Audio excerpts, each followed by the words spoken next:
တော်လည်း40ပါဆိုတဲ့တခြင်းဖြစ်ပါတယ်တခြင်းကတော့ KG ဖြစ်တယ်နော်ဟိုမှာ intro ဒီစာမလို့intro ကတော့အဝေးလေးမှာကိုတော်လည်း40ပါဆိုတဲ့ဒီမှာတခြင်းတွေတီးပေးထားတယ်နော်အဲ့တော့ watch quality mission G5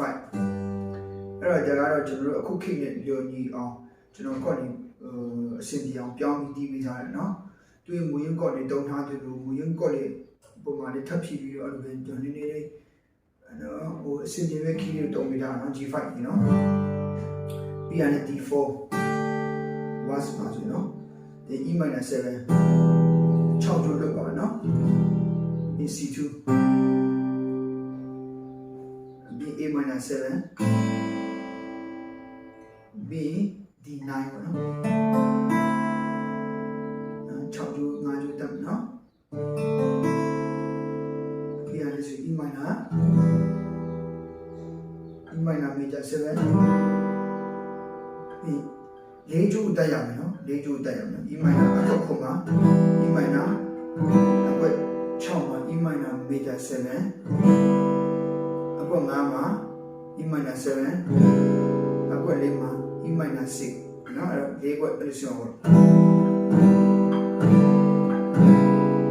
ဘာနာပြီးA C sharp နော် A B C sharp ပေါ့ B G 6ကျိုးတက်နော်was by the pre-divided B7 B A/G and a combination you know B chorus major B-7 B and B-7 will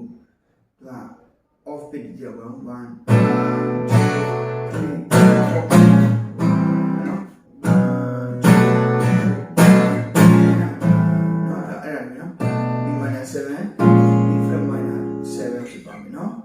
ပြီးတော့ရပါပြီတခြားဘက်ဘာမှမရှိတော့အဲ့တော့စဆုံးကြည့်အောင်နော်